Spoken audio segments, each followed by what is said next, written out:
교통사고라고 하는 거. 트래픽 액시던트, 교통사고. 교통사고라고 하는 거를 수학적으로 한번 정의를 해볼까? 정의, definition.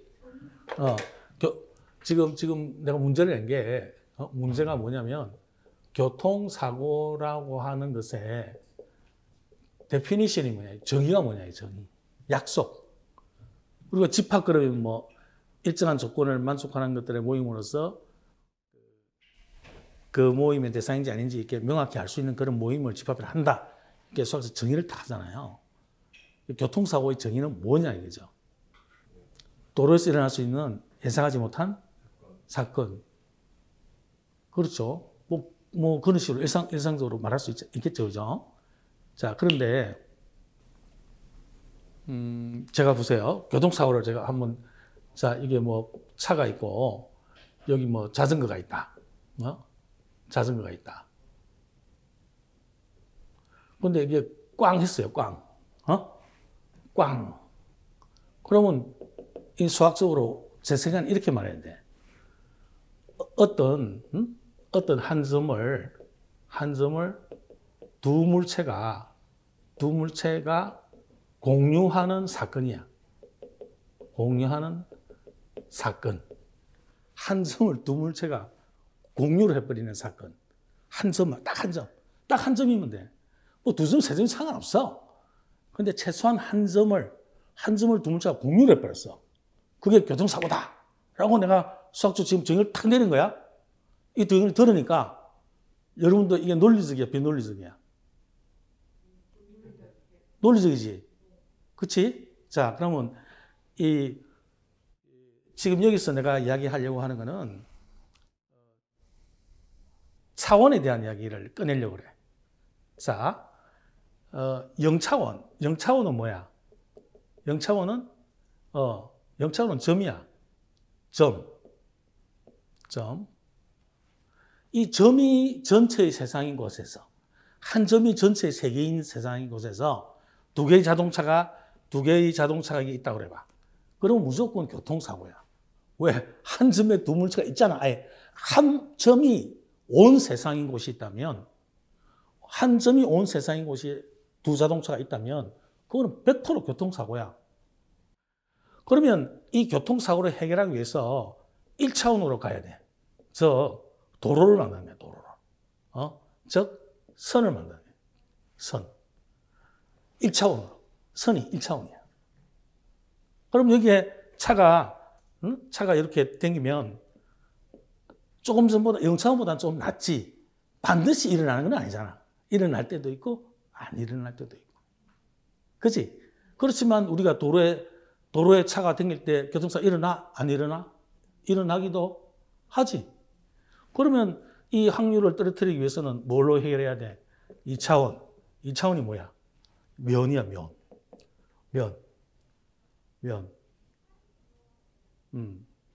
그러면 무슨 말이면 이런 도로도 있고 이런 도로도 있고 바둑판처럼 막 이 도로를 만들 수 있는 거예요. 그러면 조금 더 교통사고 확률이 좀 떨어지고 그렇겠죠, 그죠? 그래도 사고가 일어나 안 일어나? 일어나잖아. 그래서 3차원으로 가. 3차원이 뭐야? 3차원은 공간이잖아. 공간.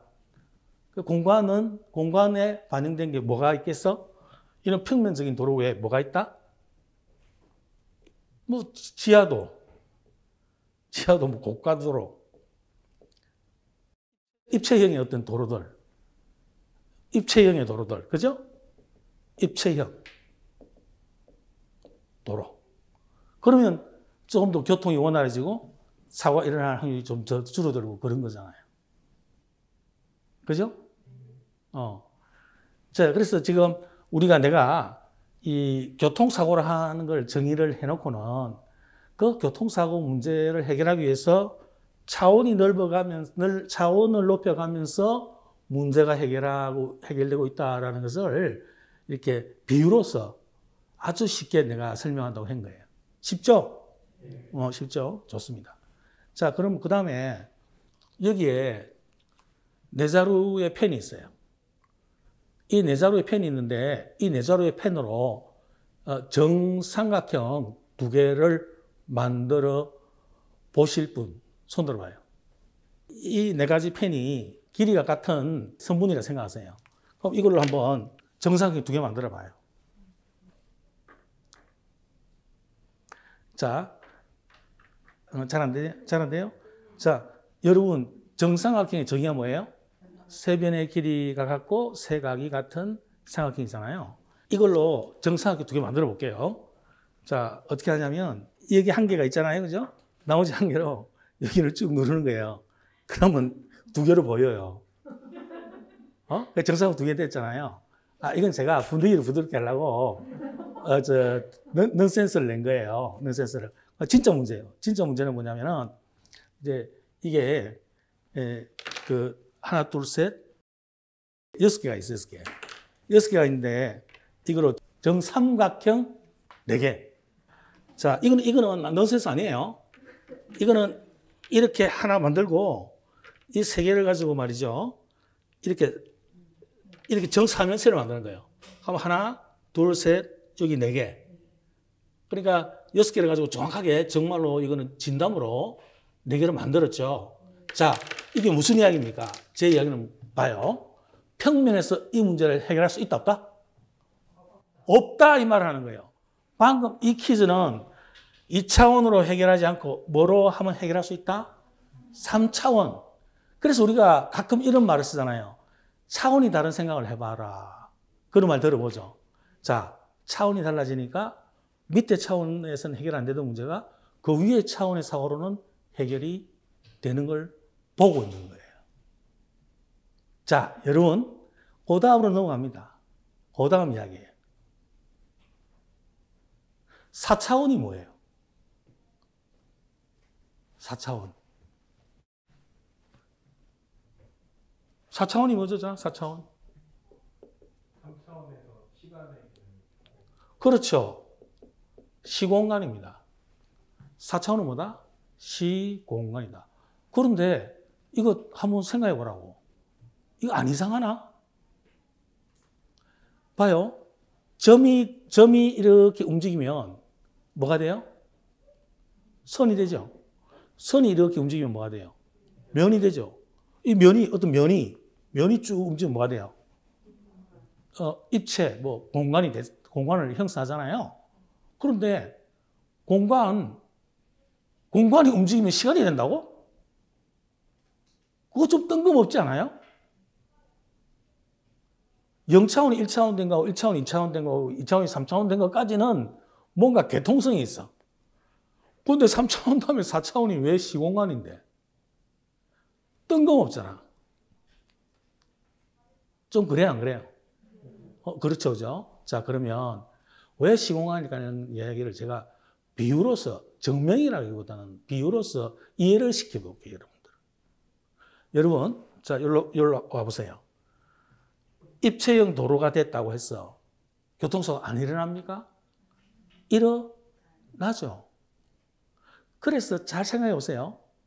교통사고를 조금이라도 줄여보려고 발명한 게 있어요. 그게 뭐다?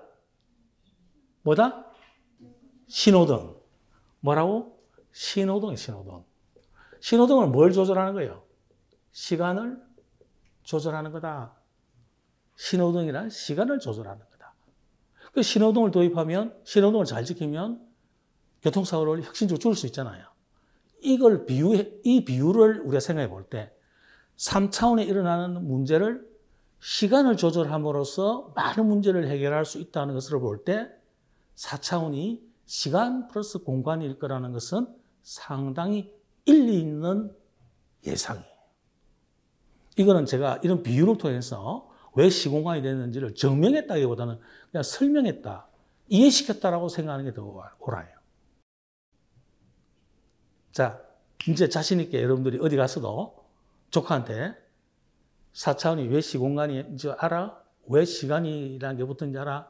하고 질문 던지고 퀴즈를 내고 한번 해서 걔가 이 시간이라는 것이 공간의 문제를 해결하기 위한 도구고 그래서 4차원이 되는구나 라는 걸 여러분들도 쉽게 이해시킬 수 있을 거예요. 여기 돌아옵시다.